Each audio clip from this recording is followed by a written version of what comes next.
Clay, welcome to the podcast, brother. Thanks a lot for having me, man. Mate, Appreciate it. Bro, you've been in Sydney, where you got to Brisbane, and now we're on the Gold Coast. How you feeling? You've been bouncing around a little bit. I'm doing all right. Yeah, it's been actually a massive couple of months. Obviously, sort of moved over to Sydney from Canberra, so I've been doing that whole moving process, and then obviously the travel in between that has been crazy. But I'm here. I'm glad to be here. We did it, mate. What are you here for? You had nationals, but little injuries prevented you from competing. Yeah, national championships in Gold Coast. So it's been here for must be 5-6 years now. Yeah, which is good. But yeah, unfortunately, busted up my ankle 2 weeks ago now. So it's not a massive injury, so it's not too bad, but just bad timing. So what did you do? Because you were telling me, I didn't even get to see the video. I am keen to see the video, to be honest. But what would you do? I just landed short on one of my landings. So it's called a double layout, which is my dismount on floor. Just landed short and just felt my ankle sort of rock a little bit, and then got a scan. I ruptured my deltoid ligament in my ankle. So the MRI said complete/near complete. So I don't know the exact extent of it, but 6 weeks or something, it should be right. Gnarly fall though? It doesn't look that bad. Yeah, really? It's always when you fall like that, especially in gymnastics. If you're gonna hurt yourself that bad, it's God, make it look cool. See, when you were telling me on the phone in the lead up to this, I was thinking you were flipping in the air and you just come down. I was just sometimes that's just I haven't fallen that badly, but the other day I actually ripped off a high and landed on my head. But I'm all good there. Right, mate. To be honest, you're the first gymnast that I've had on the podcast, and I'm so intrigued because it's not something that I typically lean into, and I don't know that much about it. So I'm keen to unpick all the things, what it looks like, keen to talk your story as well. We had a beautiful little ice bath at P3. I can feel myself still partly shaking a little bit. You got that as well? I feel good though. I feel great. I feel good. So I was telling you, even just jumping in the ice just to freshen, just feeling good rolling into this, and maybe a little dinner afterwards. But you were saying in there, just a little bit about the mountaineering stuff that you've been getting into. So I feel there's so many parts of this conversation that I'm really keen to lean into. But I kind of want to start with growing up. What did growing up look like? Was gymnastics always a part of it? Where'd you grow up? What did it look like? Other sports? Yeah, well, basically, started gymnastics when I was 5. Started soccer, tennis, swimming, pretty much all at the same time. You did all the things? Did all the things, all the standard things. It's not my family, not a gymnastics family. So I have 2 older brothers. Neither of them did gymnastics. Mum and dad, neither of them did gymnastics. It was just the program came to my school, identified it was called talent identification, but one of my mates who's 6'2", played footy, he got talent identified. They were stuck for numbers really, and they were just inviting every man and his dog to come and try out. So tried it out when I was 5, and just kept going. So that's sort of 12, 13, going up to 30 hours of training a week. So it's you got to pick, you can't do everything. My parents were always you do as much as you can, but it got to the point where I couldn't. So just decided gymnastics. Sometimes I'm my parents, why didn't you just push me towards the sport that earns a little bit more money? I was pretty good at soccer. You just told me to do that, but you could have gone over to England. That could have been good. Yeah, but no, I'm very, very happy that I kept with gymnastics, and grateful of the support my parents have always given me. They've always been very supportive of, we back you. Right. We trust you, we back you. Just make a decision, we'll back you in. So, mate, it's interesting you say that, because a common theme that I've found having conversations with athletes on this podcast is a lot of them did gymnastics growing up. And almost all of them say how important it is for other sports. Do you find that at all? 100%. Yeah, 100%. It's such a foundational thing. There's your core stability, your coordination, your understanding of your awareness where you are in space. So whether it be rolling out, even we get whether it be cricketers or footy players and stuff coming into the gym, you teach them how to roll, teach them how to fall, which is a really important thing to do. Gotcha. If you're AFL, if you're going up for a mark and you're coming down, you need to learn how to fall safely. There's so many injuries come down on landing. So it is a fundamental skill to learn, I think. And heaps of athletes have it, which is why it's so confusing as to why it's just not very popular. As there's such a big dropout rate in it. But Why did you stay in it for so long? Because actually, I lie. We had a girl called Morgan Moroney on the podcast who did gymnastics all growing up, and then she ventured into like the fitness world and whatnot. But she was saying on the podcast how like gnarly it is from like a junior competitive level, like obsessive, like an incredible amount of hours, like. She's like, you think you do a lot of hours like playing football? She's like, mate, gymnasts are doing incredible hours at such a young age. So like naturally like burnout comes into it. Was that ever a thought process for you going through it? Because you were doing it from such a young age. Yeah, I mean, it was intense. Yeah. So I can't remember exactly, but you know, you're reaching north of 30 hours a week at a very young, like we're talking 13, 14, like 12, like around that sort of age. Yeah.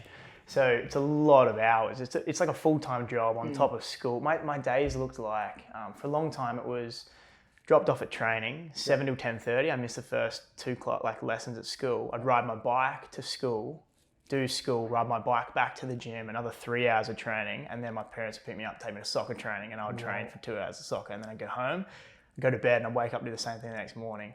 Even now, I'm like, how did that happen? I don't know how I did that. Do you think you just make it work because you don't know anything else? I think so, yeah. And gymnastics, I think, to answer your question, I think the reason I kept doing gymnastics was just because the stimulus is constantly changing. And there's this adrenaline rush, an addicting adrenaline rush that you get when you're flipping through the air. You're trying, there's every new skill in soccer, right? You might learn a new skill, but there's not like a new fear unlocked in each skill, which is strangely addictive with gymnastics. The next thing that you learn is pushing you slightly beyond your like current capabilities and where you're comfortable. So it's a constant push slightly into fear, which is just exciting for the right person, I think. And for me, I was just pumped about it, and I think that probably explains a few things that I've done since. So you think that there's like no level of I guess like you haven't just mastered everything. Like I think like surfing and skateboarding, like you're never gonna master every single trick. So there's that little bit of like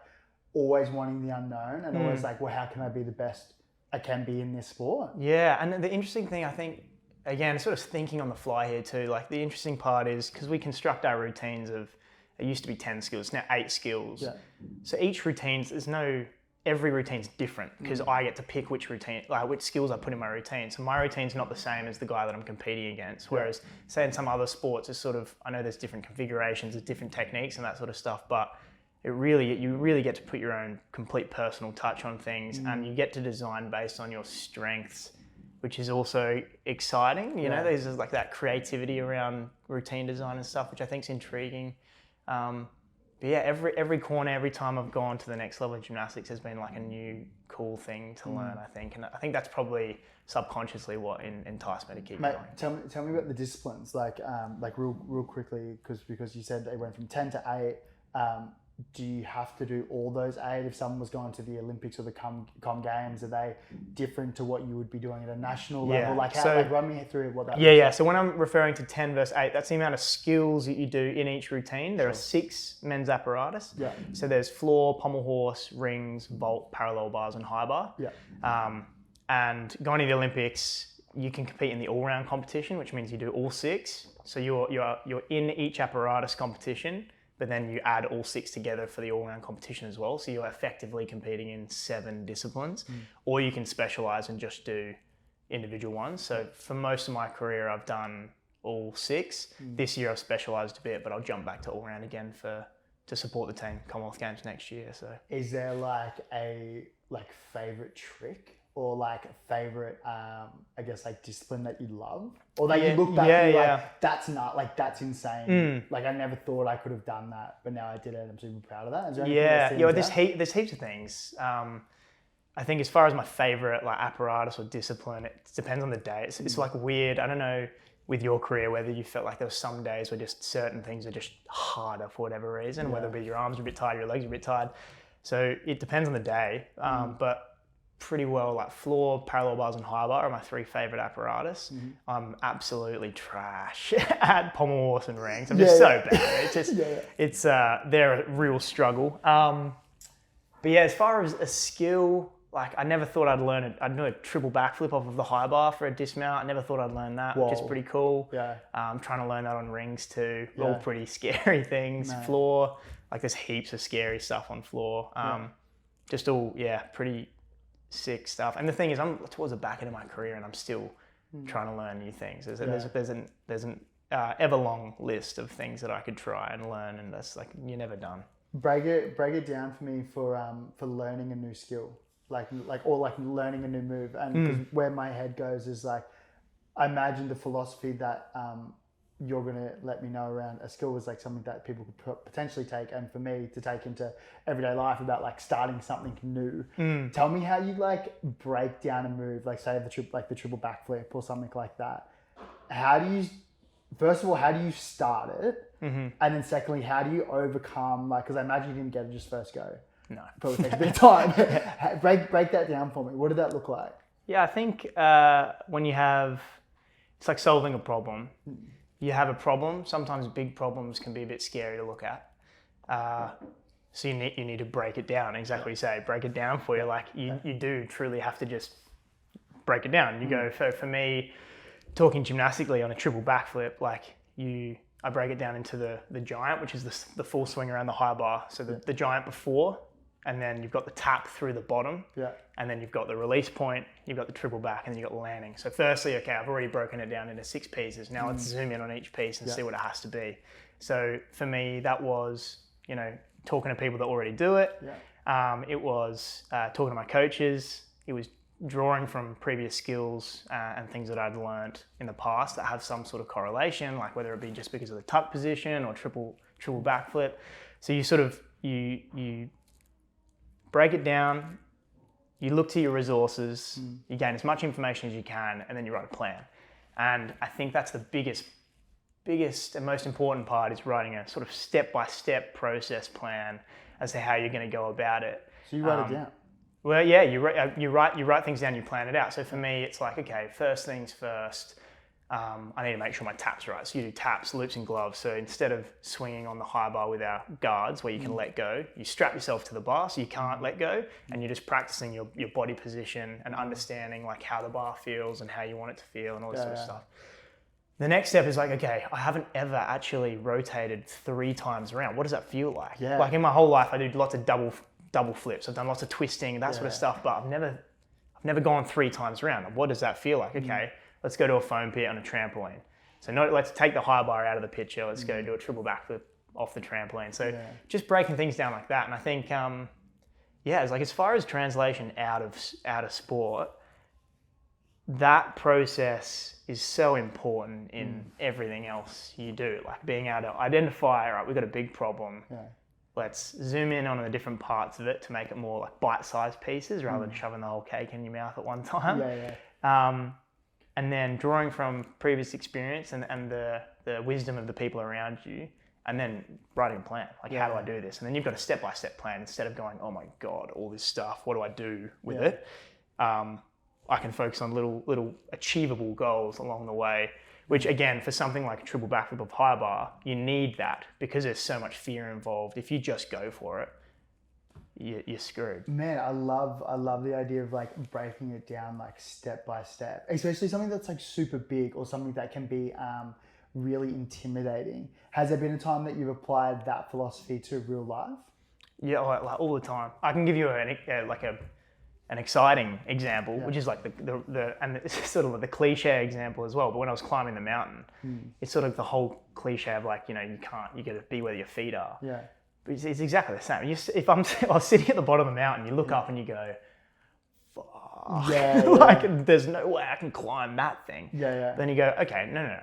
I don't have to climb that thing right now. All I have to do is step on top of that rock. And then that one. And put my hand here, and put my hand here. And if I just repeat that over and over again and really be grounded and present in what I'm doing right now, these little goals, like, you end up looking down and be like, holy shit, I'm actually at the top of the mountain. What the hell? Like, that wasn't so hard. Like, and And it's interesting for those who are listening, like, I imagine it's, like you're talking about the mountain, but you actually have been climbing mountains. Like, it's a physical mountain that you've been climbing. Yeah, exactly. And that's because even like when we were in the ice baths, I was when you mentioned that you've been getting into a bit of mountaineering, I was like, that didn't come up in my research. I was like, I feel like I'm pretty good at that stuff. And so that's like so interesting. So like, is that something new that you've stepped into, like whilst still obviously like doing gymnastics professionally as well? Yeah, it was just sort of in the last couple of years, I sort of decided that I wanted to explore the possibilities of my mind and to not be cliche, but like mindfulness and presence, and basically just see like, all right, what's it like to be me? Yeah. Or like, what's it like to be human? And for so long I'd felt gymnastics has given me so much, but you sort of start to feel captive of this thing that you've been doing for so long, and you go like, well, can I branch out of it? Like, would I be okay if I went out of it? So I wanted to see how I handled pressure and how I handled a situation completely unfamiliar to me. So I decided to go to climb Kilimanjaro in Africa. I went with my brothers, and it was just the most eye-opening experience for me on like a physical and mental, emotional, spiritual experience. And it was the first time I'd ever felt, truly the first time I'd ever felt accomplished outside of gymnastics. Whoa, which was like a massive thing for me because, again, you get so wound up, and I'm sure, I'd be interested to hear your thoughts as well, like as far as your sport, you get wound up as like, I'm Clay, the gymnast, you know, and it's not very healthy. So to feel accomplishment outside of the gym was like, I was like, oh wow, okay, cool. That like, sweet. I can find that feeling elsewhere, and then it just opens up the playing field. It's like, all right, actually, how many other places can I find this feeling? This feeling of accomplishment. So, but yeah, so then that led to wanting to do that a little bit more. I did feel a little bit. I felt like I brought so much home from Africa that I didn't take over there with me from like a mental and emotional and spiritual level. So I felt a bit bad that I didn't leave that much in Africa. Like I felt like I needed to give back to something that had given me so much. So planned another trip to Nepal where I summited those mountains that we're talking about. That are like which two did you do? I did Island Peak and Le Boucher East, which are both 6,000 plus meter mountains. Yeah, that's so incredible. Yeah, no, it was. I mean, we can dive into that. It was out of control. I can talk about that for days. But yeah, on the back end of that, obviously, we were talking earlier, but I decided that upon doing those things and researching a little bit more into what it's like to be me and what it's like to be human and what we go through and how to be present and mindful in each moment, I decided I was going to, with a friend of mine that I did the trek with, James Tatum, we're building a classroom over there. So we thought we'll do this thing, self-exploration, that sort of stuff, but then raise awareness for the communities that supported us to do it. So classroom goes up in November. So. Mate, that's so, mate, there's obviously like, there's so many parts of that I'm going to pick apart, which I'm going to. But I would like to zoom in on the school. I think why did you said you didn't leave anything behind, you wanted to leave something behind. Why was opening a classroom or opening a school over there the right thing to do? Well, I have to lean a lot on James, who he'd been to Nepal a couple of times before. The guy you summited with? Yes, yeah. So we planned the trip and we're doing the fundraiser together, building the classroom together. So he'd been in Nepal before, and he had links with Reach for Nepal Foundation, which is the charity, like the Australian charity that's doing the work in Nepal. It's based in Canberra, but they have lots of Nepalese ties. Sure.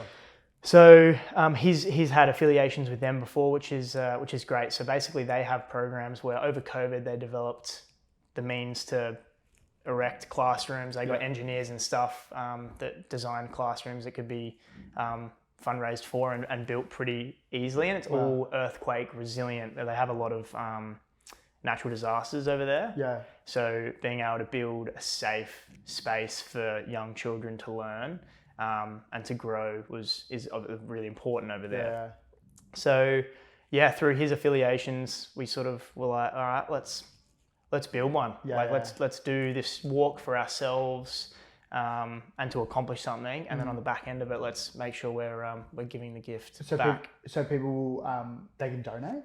Like, because I think like how, like, obviously building a classroom isn't cheap. Like building a school isn't cheap. Yeah. How do you go around about fundraising that? Yeah, there's lots of different means, but yeah, people can donate. So on my social media, I've got a link. Yeah. We're trying to just run different campaigns out. Obviously, James has a full-time job, and I'm a full-time athlete as well. So trying to do it is quite difficult. But we've done some raffles, we've done some sort of keynote speaking for it, and donated our own time and money towards it. But then obviously we've got companies can get on board and donate money and that sort of stuff. So we're almost there, and the class will go up. I think it's on the 5th or early November. We're putting the class up. So man. I'll fly back and build it with my hands too, which is so good. you're gonna get your hands dirty as well? Yeah, I've got to do that. See, that's cool, because it's cool, like you can have the actual connect of going, I'm sure you're gonna hike and stuff when you're over there, but mate, being there, hands-on, building something that you like, put it all together. Yeah, we went and visited the site, so I've actually met the principal and the kids of the school that I'm building it for, which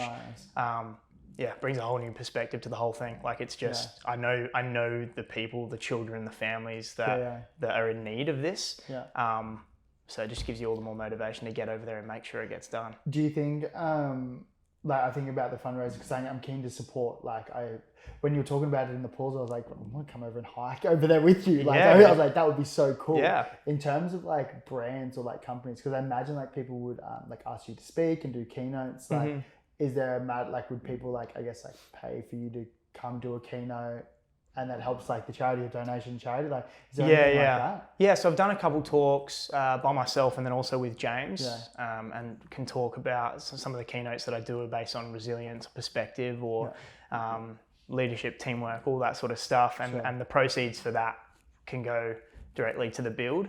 But there's also the opportunity for people to come over and help build it. I don't think there's the more the merrier, I guess, and to sort of showcase Nepal and showcase what it has to offer, but also the communities, the people there are more than half of what you experience, which is so sick. I know the landscapes over there are just so incredible, right?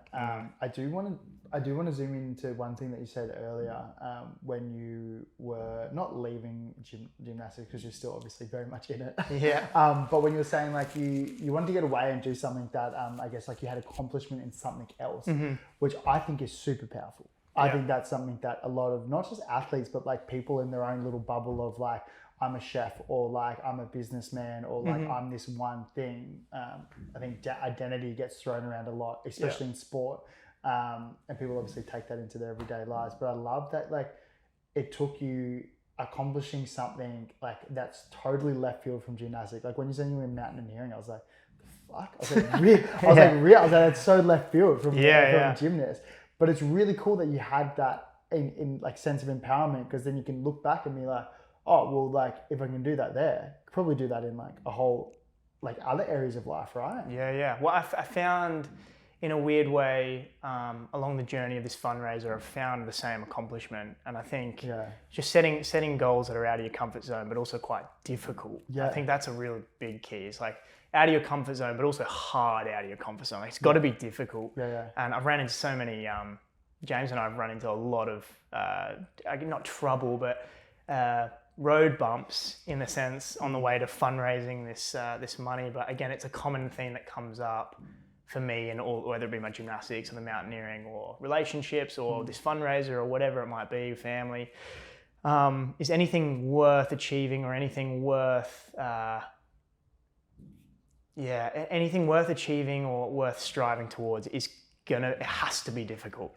It has to. And that is because you need that challenge to overcome, to feel accomplished, and you need, in order to grow, like you just need something that you haven't done before. It has to be new and different. So it's like if it was easy, like cliche, if it was easy, everyone would do it, right? Exactly. But that's so important, because like I was having a conversation with my mate this afternoon, because we're thinking of doing this like physical challenge. There's 2 physical challenges that like really scare the shit out of me at the moment. One's an Ironman and one's like a 100K ultra. We just did the 50K ultra, but 100 and an Ironman, like they're the 2 things. And we've got an opportunity to do an Ironman in New Zealand in March next year. And I was talking to him on the phone, like literally just before we went into the P3, and he's like, I was like, man, this is the opportunity. Like we can do this. And he's like, scares the shit out of me. I was like, I know, but isn't that the point? He's like, that's the point. He's like, that's the point. And we're like, and then like, man, it's gonna be huge training. Like, it's like 8 months away. Like we've done like little like Olympic tries before, but we've never done like, it's like 180 kilometers on a bike into a marathon. There's like it's wild. It's wild. Yeah. It scares. Dude, you just got to go, yep, hang up. All right, okay, how am I going to deal with this? That's what we were thinking. Yeah. And so like, when you're saying like things like it's hard, like these are the things that I think about, but then aligning like things that are hard, but also aligning it with I guess like your purpose and your values, like that obviously comes through really clear on your socials and the way you I guess like operate in everyday life, and even the way you're talking about climbing like these Nepal mountains, and then even helping the schools. Like it seems like it's all very much in your why. Is that front of your thought at all? Yeah, is that conscious thought? 100%. And I think part of the challenge for me was in sport, we get encouraged to explore our values, our whys, and that sort of stuff. I did a lot of work. I tried to do a lot of work on that when I was over in the United States, when I was competing over there. And I couldn't come up with something. And I'm still in the process of it. Like it's an evolving process, which is why I think I find it a bit difficult, because I want to grab something and keep it. You know what I mean? Write it down. Yeah, but I think that's part of the reason was like, okay, I need to do something I've never done before in order to work out something that I have never worked out before. Like I need to challenge myself in a way that I can learn something new about myself. If I keep doing the same things, I'm not going to learn anything new. Sure. So I think that's partly I do the things because of my values. The other part of it is I do things to work out what my values are. I think it's this. I don't know if it's the chicken or the egg. I haven't quite worked it out, but I think they're an important thing. But I think then that the things you choose to do will highlight your values. You're like just inherently, inherently. So, yeah. Because I think people like even like brands that I guess like are out there on social media, like they talk about their value, or if you're in the company, they talk about their values. I know like a lot of athletes, sporting clubs, they talk about their values. I'm sure like the Australian gymnastics team have their own values. So it's interesting, like when you do like, have you done like a workshop on values? I've done a few workshops. It's interesting because when I was playing footy, we did it, and we would just like naturally just like fall into like whatever the values of the team was. Like we got to like talk about things like that we might like, but you just like naturally fall into it, which is great. And then I thought about it when I finished up footy, because similar to you, I did like I did a walk from Portugal to Spain, the Santiago. Sick. Yeah, sick. And it was from like Porto to Santiago to Compostela. How far is that? It was like 350 Ks. Damn, yeah. Just walking. That's so sick. No, that's it was epic. so fun. Meeting like all these people on the way and finishing it, it was like that sense of accomplishment. But you're just walking with yourself like all day, just with a backpack, and doing like little things like that.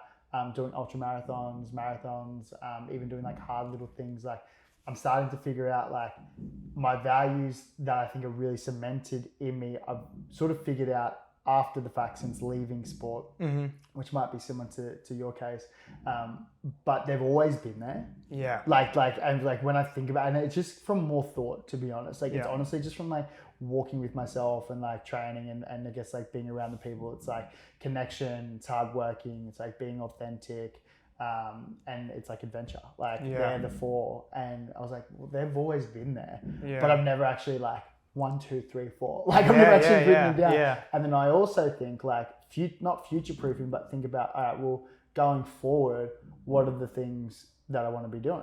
Yeah. So when I think about like studying psychology, when I think about doing this podcast, it's like, all right, well, the connection pieces here. Yeah. Get to have meaningful conversations with like people like yourself, being authentic. Like if you don't show up authentically, like people will be able to see pretty like straight through it. Yeah. And you don't feel comfortable as well. Like 100%. And then there's the hard working bit, and then there's the adventure bit.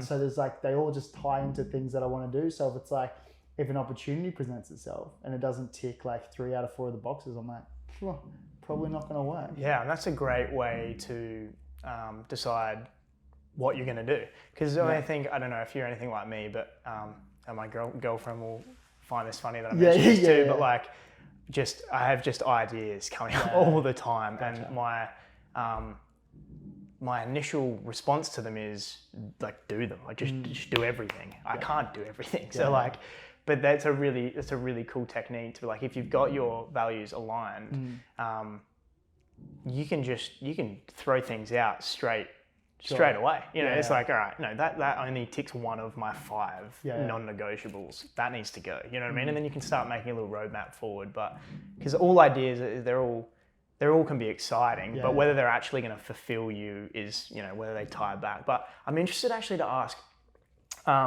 you were talking about falling in line with team values versus having your own values. Yeah. It's sort of an interesting conversation I've been trying to have with myself recently between like conformity and individuality. It's like, because obviously in order to get somewhere, you need to conform to certain cultural values, but then also team values, and then also like potential values that are, you know, strictly aligned with whatever your goals are. But then you've also got the creativity piece of like, well, if I want to do something that I've never done and other people have never done, I'm going to have to drift out of them. Yeah. So it's this interesting, it's not a battle, it's like a dance between the two of them, and working out how your values can align with the path that you've chosen, because they're not always going to marry up perfectly.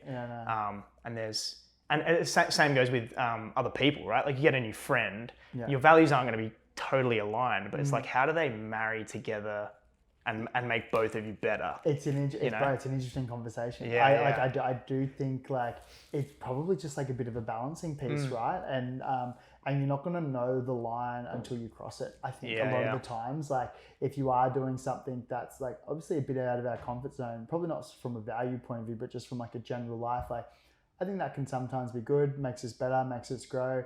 But if you're in that position and it doesn't feel comfortable because it crosses your values, then it's probably a good chance to like dance back the other way. You know what I mean? Yeah, 100%. But and you can see it in like a sporting world, right? Like I remember when like I think it was like Netball Australia was having all those dramas with their sponsorship, and one of the girls just like stepped back and said like, nah, that's actually not something that I'm not going to come to the party with. And the whole team was right there with her. That was obviously different to Netball Australia's values and everything like that. So sponsorship ended up getting pulled, and it was and it was this huge drama. So it's almost just like, like that's just life sometimes as well. And we're just figuring out like, are we going to get it right all the time? Like probably definitely not. Yeah, definitely not. Maybe you mentioned like looking forward and figuring out like things that excite you, and you got a lot of ideas. Do you think about like life after gymnastics? Like you've been to the and I don't feel like we've touched on your gymnastics career at all, which is like super accomplished, right? Like you reserve on the Olympics team, you went to Birmingham for the Commonwealth Games, like you're quite accomplished. Like were you captain of the well, they haven't announced a captain. We've had a high performance director change, but previously have been. Anyway, super accomplished in the gymnastics scene. Do you think about like life after sport? Has there only been times where you're like, oh, I should probably start thinking about, you know, what my next couple decades is going to look like? Yeah, so a lot. Yeah. But not until the last few years after. So I was sort of forced into it initially. So if we run the clock back a little bit, I've torn my ACL 3 times. So after the 3rd time, I needed a 2-part surgery. I got the first part, COVID hit. They said I couldn't have the second part. Wow. So I was sort of stuck on crutches in America. So it was locked down. I couldn't come back to Australia because... So you're in the US? I'm in the US, sorry. Yeah. You just had your 3rd ACL? Third ACL, and was my 5th knee surgery. I needed the 6th.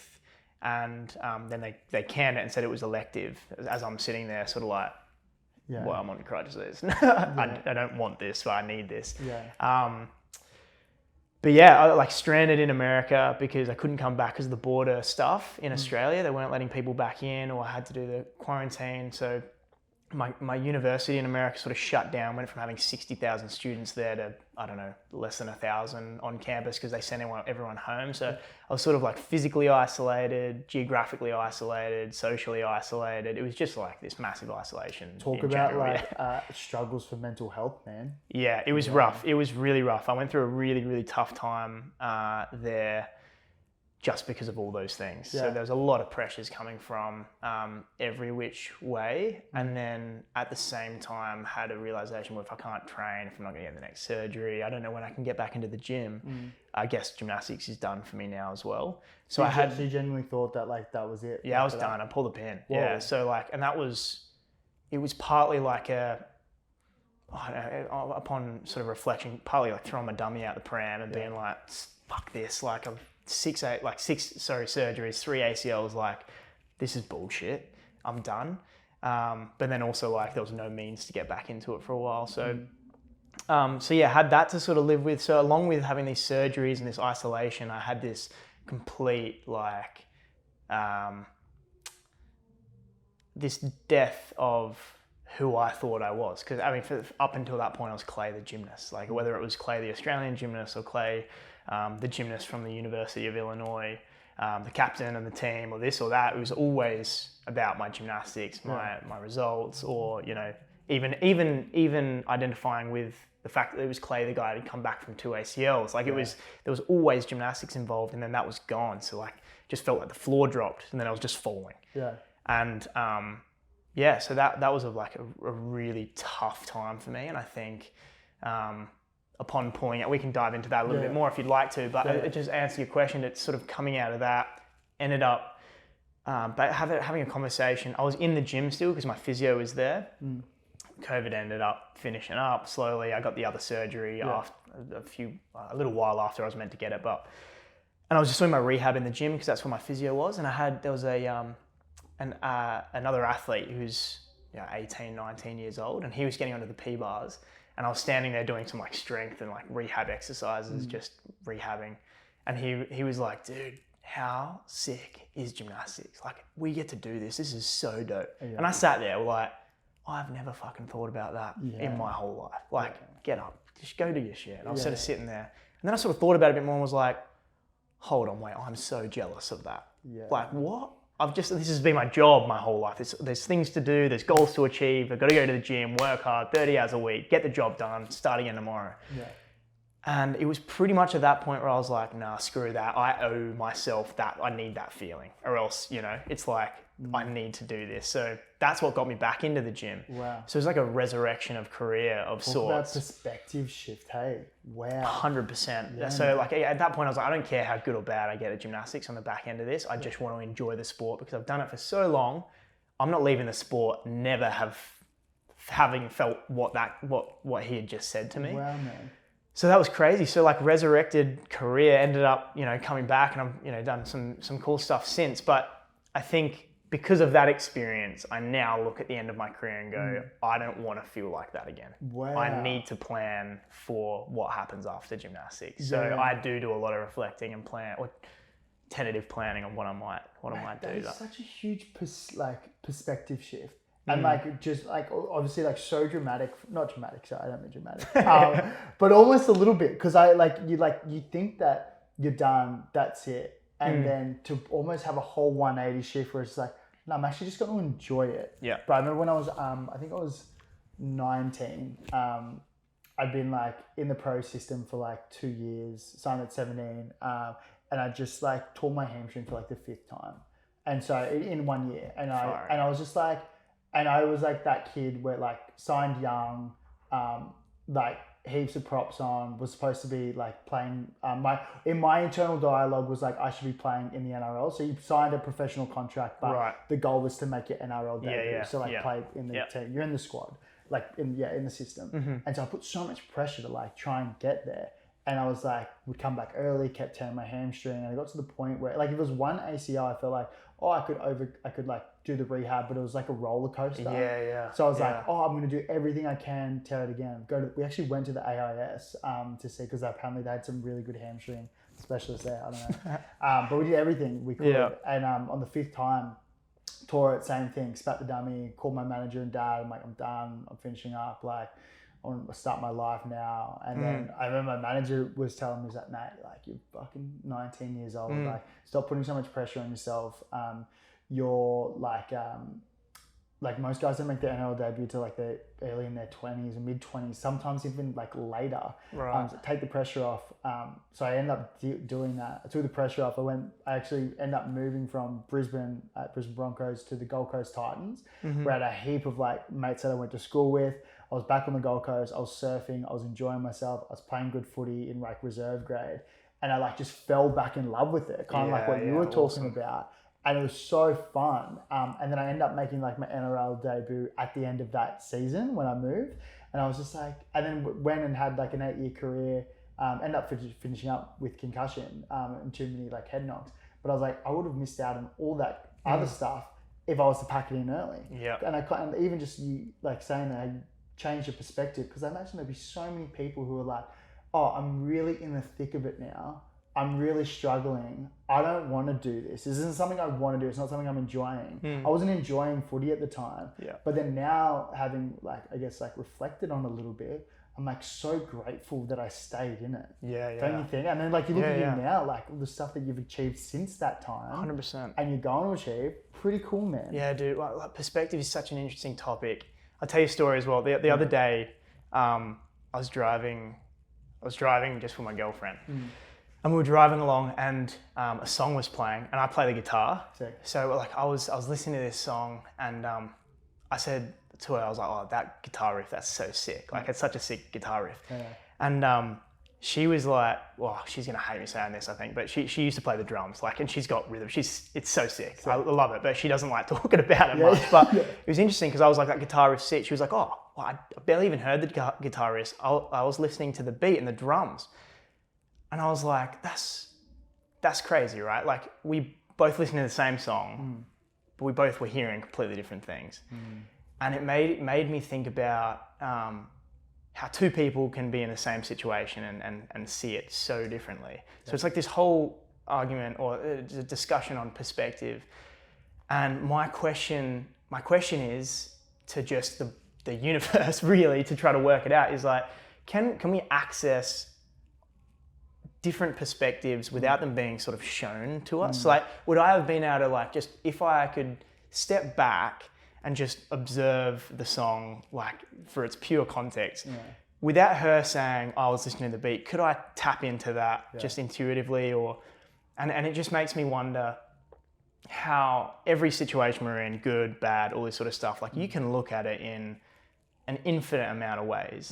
And that is both a bit confronting, but also like super liberating, because any situation that happens, like however you're looking at it, there's another way to look at it. And I think, I don't know if you've ever done any mindfulness and stuff, but for me, the answer there is like this mindfulness journey that I've been going on, where it is about sitting back and just noticing what's happening, whether it be the sounds, the feelings, the emotions, the internal dialogue and this sort of stuff, and just being able to notice things for their raw data and not being attached to any of it, but just acknowledging its existence, letting it come, letting it go, and acknowledging the impermanence of feelings, emotions, thoughts, and that sort of stuff. And I think that it's really difficult to do.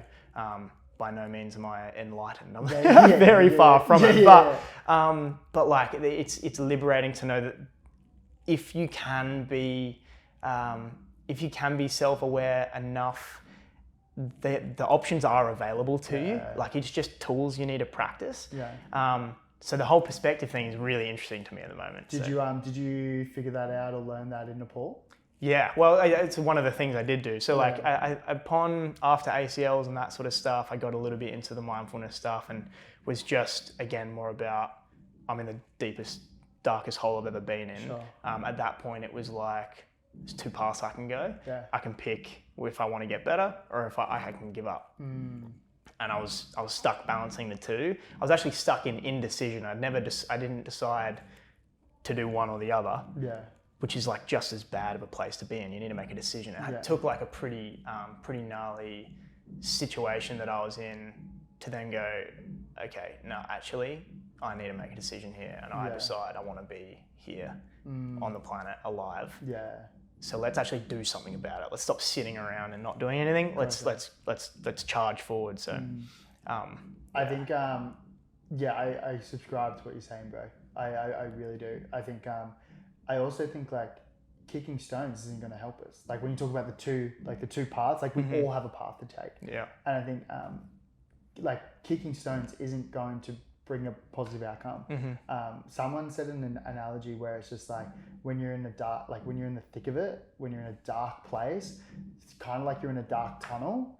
It's just like you can pull up a chair and you can sit in it, or you can like look at the end of the tunnel and look at the light and start taking a step and working your way through it. 100%. And I heard that and I was just like, well, it's just about taking the positive route, and it's hard. As you said, like the mindfulness thing, I think is interesting. It's like letting things come into your space, letting them go. I think gratitude's really good for that stuff as well.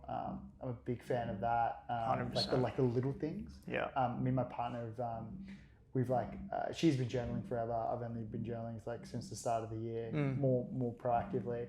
But like we'll write down like the little things and we'll discuss them like at dinner. That's cool, man. Cool, I really like that. It's like a really nice like end of day ritual that we're getting into. How have you found that for like your own mental space and your own mental health and also your relationships? I've been like super conscious of it. Like to be honest, like I've been conscious of like looking for the little thing. And to be honest, like gratitude, I learned from a guy called Hugh Van Cuylenberg, Resilience Project. He came and presented to us when like after I did all my hamstring stuff, and I genuinely think that was probably a big part of like me coming back and like looking for the little things. So it's always been conscious. Like it's not something that's new. I've really liked his work, as well as a bunch of other people. Jackie Lauder, she's a psychologist from Collywood.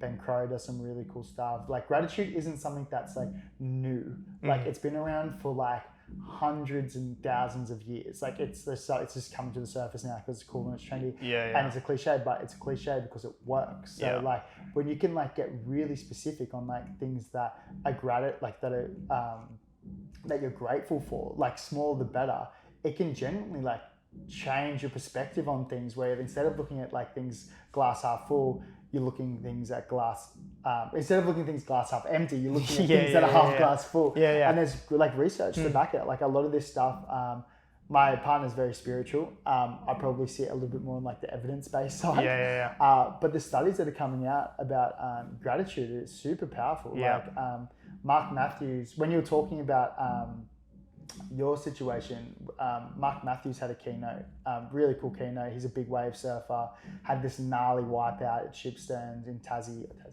I think I got sent this. I haven't watched it yet though. If you can watch it, or if you can listen to Mark. So anyway, he wiped out, blew his whole knee out. He just signed an incredible deal with Red Bull. Like he's one of the best big wave surfers in Australia, if not the world.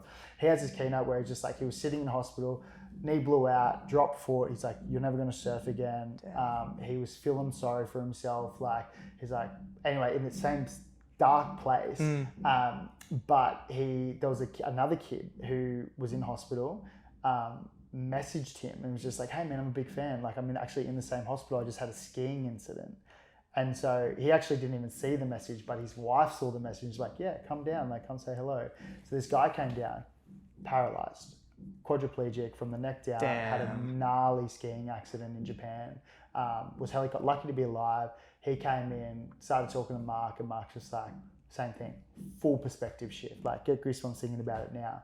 But they end up building this really beautiful relationship. Mark ended up going on to being able to surf, and then he ended up like this whole beautiful story where he ended up signing back on with Red Bull.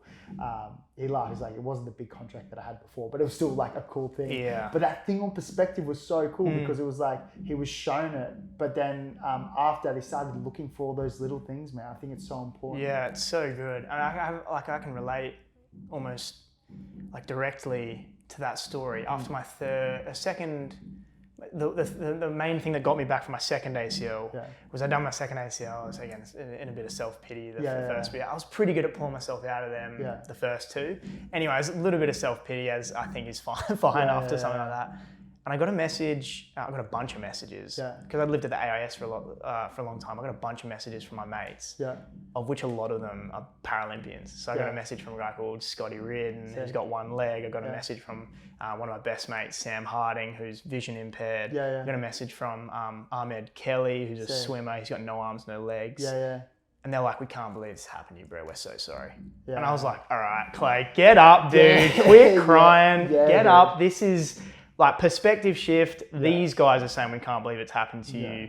these are the most inspiring athletes, inspiring people that I know. Yeah. All right, that's all I needed. Let's go. Let's hit the ground running. No, Like it's just that. so good. And I love that you're like just so open about like talking about this stuff. Like to be honest, man, I really loved your socials. I've been following you for a little bit. I was at a disability support service a little while ago, and was always looking at like athletes to align with.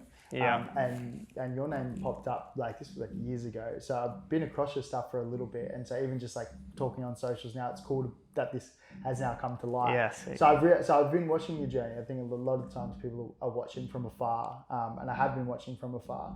But you've always been like super open in the mental health space, and similar. Been in the mental health space for a little while now, over a decade now, and I love it. But I find people who usually have like a connection to a certain initiative or a certain project usually have like some sort of personal relationship to it, whether it be a friend or a family member or themselves. I guess my question is like, why are you so passionate about the space? Like, why are you so passionate about talking about positive mental health and mindfulness and overcoming injuries and perspective? Like, why is this a topic of conversation for you? Yeah, good question. I mean, firstly,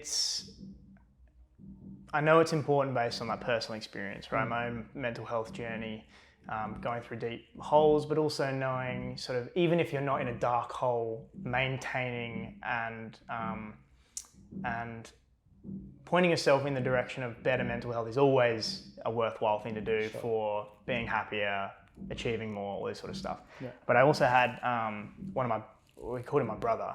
His name's was Joshua Van Leader. He came and lived with us for a little bit, like very close to my whole family. In 2022, just after, like while I was over in Liverpool for the World Championships, I got a phone call from my mum to say that he had taken his life. Sorry, man. Yeah, no, thank you. And it's it's like even going through stuff myself, you know, when the stuff like that, you get the call up for that sort of stuff, and it's just really hard to hear. And I think he was probably, like at the time, probably the person I bragged about the most. He was a fashion designer in Los Angeles. Wow. He did paintings. He's written 3 poetry books. He's like the most creative, charismatic dude. He was like supported me heaps on my sort of like just journey through adolescence and then into early adulthood and stuff like that. And to see someone like that, he struggled for a long time, and I was sort of part of his mental health journey as far as like supporting him, trying to support him, but also the other side, which is I'm interested to hear about your experiences, but it's so interesting to see like he was so supportive of me and my mental health and my brother's mental health, and he was, because he had been through a lot, he knew how to relate to it, so he had supported us and so many people through their own battles, and then to see that he loses, he's on the bad end of this mental health thing. It's like, wow, like this takes real, this needs to be an important part of my life because it's taken someone so important to me. So yeah, it's like hard to think about. I'm not like, the emotion part as well is interesting because I had this sort of realization, I'm not that emotional. I don't cry that much. But I am emotional, but I don't cry that much, if that makes sense. But I think, and it's sort of even through his funeral and stuff, I didn't cry very much, and I put it to myself. I told myself because I want to stay strong for my family and that sort of stuff. But that's like such a cop out. Like it's such a cop out. The reason I didn't want to be emotional and stuff around it was because I was scared about what was going to come up. I was scared to actually like address the fact that Josh was gone, and I felt horrendous about it. So let's let's tuck that down and then put on the top of it, let's call that looking after the rest of my family. Instead, it should have been, no, we need to grieve with the rest of my family. It's like, it was like I was hiding from the emotion than anything else. But I think going through all these different experiences just makes me wonder, what's the point of everything else if it's not like making people happy and like at the very least keeping them alive, but at the best part of it, making everyone's life as good as it can be, which is the other end of the spectrum. So I'm passionate about not only supporting people through bad times, but also just constantly pushing people towards meaning and purpose and passion and that sort of stuff. So that's, I think, where I get my energy towards it. But mate, thanks for sharing that. That's like, I know it's hard to talk about these things. Like, likewise, I've lost friends, but I do really value that. I think it's important to have these conversations and celebrate people's lives. Your friend sounds like a legend, bro. Yeah, he sounds like the best dude ever. And I think talking about them openly and in a fun light is a good way to keep their stories alive. Yeah. I think that's a big part of other friends who we've lost. Make a point to talk about them as much as possible. I know like their friends and their family really appreciate that. And I think it's also really comforting to know that when you do speak about them in a public, like, I guess in a positive light, that they are remembered. And I really love what you said at the back end of that, where you were like, yes, comforting someone in a hard time. Like, I think that's super important. I think you being that guy to so many other people is super important. But then also looking at almost like the positive psychology as well, where it's just like, I'll always be there for you, but like, fuck, how do I make you better, happier? If we are in a bad stage, like, what are the next steps? Like, how do we get out of the tunnel? Which I think is super cool. I think it's the way you can relate it back. I mean, in a sporting sense for me, which I'm sure you'll relate to too, is like, you get injured, you do rehab for the injury. Yeah. Like, why can't we need to be doing prehab, like prehab for our physical body, but prehab for our mental health as well. It's like, let's make ourselves more resilient before we have to deal with things, so that when things come up, we actually can tolerate more and we can manage more. Because after, it's obviously possible to come back and be happy, but it's if you start sliding down the hill before you think about trying to work your way back up, it's like, well, you're better off to just like think about how you might climb up a hill before you start falling down the hill, so you're not working on the fly. So I think it's like we can like constantly get stuck in like quick fixes, right?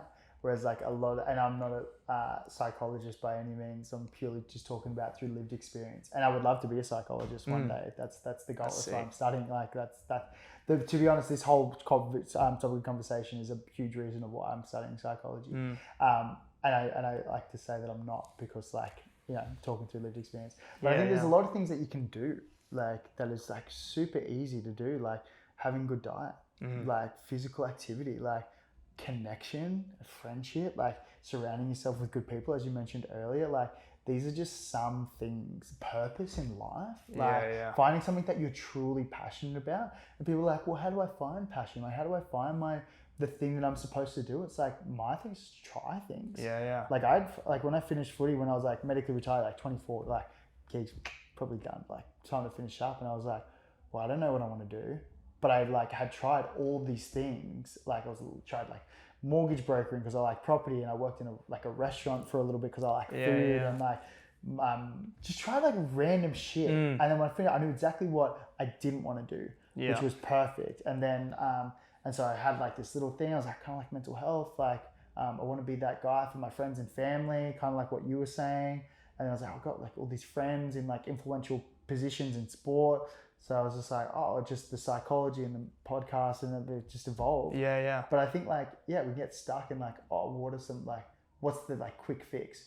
But it's easy, it's not easy because I know how hard it can be, but like, just start. Like, it's like the little things. Yeah, right? and you got to break it down into little parts, like you're saying. So it's like what we talked about at the very beginning. Yes. But I was talking to my brother a little bit about resilience. Resilience is really, I think, really important. But I think firstly, when you're talking about resilience, you need to sort of like define what you're talking about with resilience. And I think people look at resilience sometimes as he was born resilient, or she was born resilient, or they're just not resilient, or that sort of stuff. But my view on resilience, and I was talking to my brother he's doing a PhD in psychology, which I'm really keen to talk to him about. Yes. He so I have these discussions again. It's sort of like lived experience with me and my sport and my ideas, and then he brings this awesome lens of research and his own experiences and that sort of stuff. So we have some awesome conversations. And we're talking about resilience, and he was telling me there's a program that he delivers. At the moment, he does some keynote speaking and stuff for mental health. And it's, again, all research backed, and it's looking at resilience. And there's an analogy that I'll quickly go through, and it's sort of like a sailor. He's going out to sail, professional sailor, very good sailor, going out, the seas are really flat. He's in a small little one-person boat. That's cool. Gets a bit wavy because he's good at sailing the boat. It's fine. Yeah. Like he can deal with it. Yeah. The winds start to pick up a bit more. It gets a bit bigger. It's like, okay, no, he's good. He's a good sailor. He can get through it. Then this massive swell comes in. He gets knocked off. There was no amount of how good of a sailor he was that was going to save him from that. So like his energy and effort in that situation was never going to help him. All he needed was a bigger boat. So like a resilience is continuously building your boat and making it bigger. And those are things like journaling. They're things like gratitude. They're things like finding your purpose. They're things like finding your values, getting a good social circle. And it's like, again, to use a separate analogy, it's like just building a tool belt so that when you come across a problem, you've got all these different tools that fit, the screwdriver that fits the hole sort of thing. You know what I mean? So it's like, for me, resilience, that is the prehab for mental health. It's like slowly working on your resilience and getting more skills on your tool belt so that when you are faced with challenge. And that I resonated with that idea that he was sharing with me because, and I'm sure there's other researchers that actually came up with it, sure. But that's such an important, I think, thing to think because that is so empowering to know that we actually have control over our resilience rather than thinking you're just born with it or you're not. Yeah, it's almost like instead of like, poor me, bad things happen to me, which is like we can spiral down, but I have said this before, I generally think we can spiral up. Yeah. And it's all those things that you talked about, the tool belt. Bro, the tool belt sounds so awesome. Yeah. I love, like, to be honest, the whole time you were talking, I was like, man, that you articulated it in such a great way, like building the boat, building these tool belts, finding things that work for you. Journaling for some people isn't going to work for other people. Yeah, same exactly. with meditating, same with like whatever your thing is, but find your thing. Yeah. Like whatever it is, find your thing. But before we wrap things up, on similar topics, I do have a question from someone close to you. Hey Clay, I've got a question for you. Obviously your best mate's passing was a big event in your life.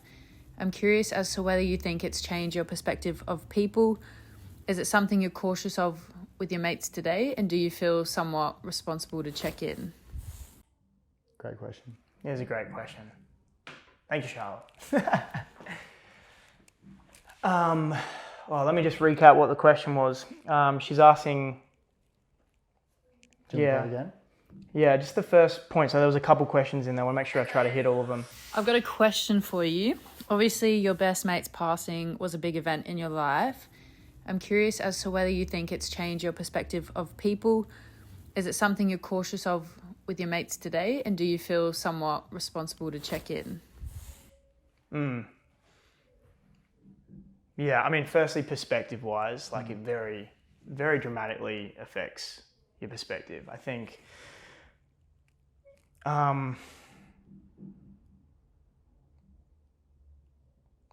think death is one of the only things that like we are all promised, which is a pretty confronting thought. Until you're faced with actual death, it's really hard to actually contemplate impermanence. And I think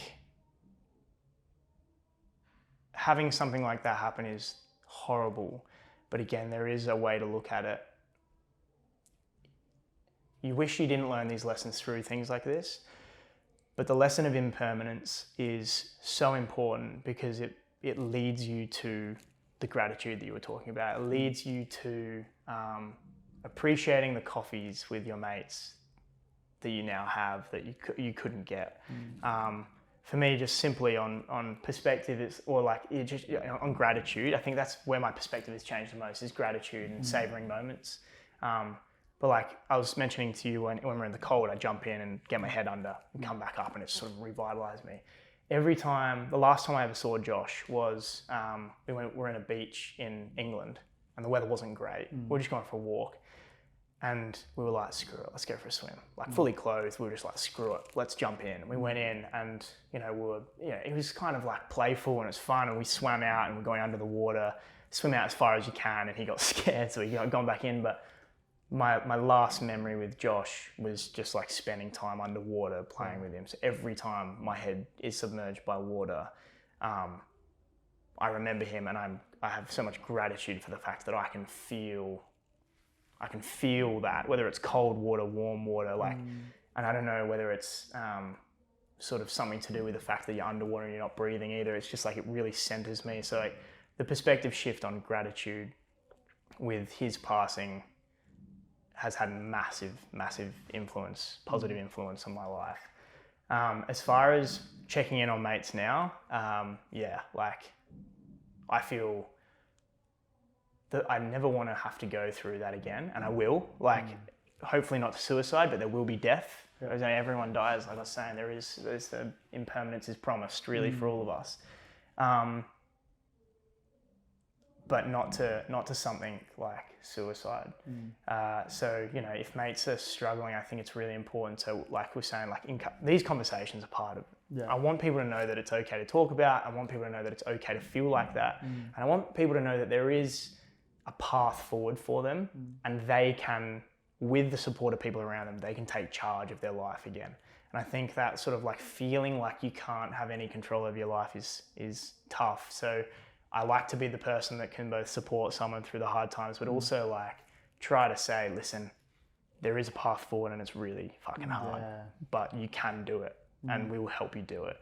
And yeah, I've had mates that I've been worried about in the past, and I do feel some sort of responsibility just because I've got experience. Not everyone has experience with it. So, but yeah, my responsibility is to try to make sure they feel supported, but also to try to show them that there is a way forwards. I think practically, like what do you do with your mates? Like, is it like, because I know those like types of conversations can be confronting. I think people like yourself a lot more open to it. They've had the conversation before, so it's a lot easier for them. But I think about the person who's just like, oh, I've got a friend who I'm a little bit unsure about, like probably like having these types of conversations isn't super common. Any advice? Any thoughts? Yeah, I think consistency is the most important key here. I heard something, I don't know where it was, and I've sort of followed it a little bit, and it's about, again, it's about consistency. So basically, you can say to a mate, hey, I know XYZ is going on, I know you're struggling at the moment. I'm going to text you at this time every single day. Do not feel obliged to reply, but my text will be there if you ever need something.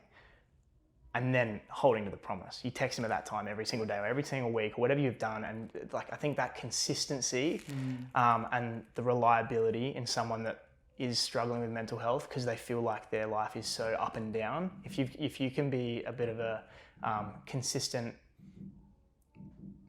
paradise in their destructive world, like that is the greatest way to support someone. So there's even like, if you have a mate at the moment who's going through some stuff, and it's just, it does not bother me if he doesn't reply to a message.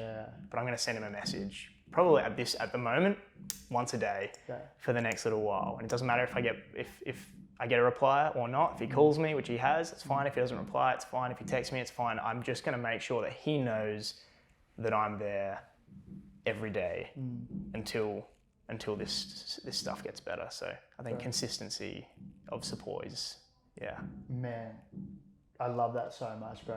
And I think that's such like a beautiful way to conclude things.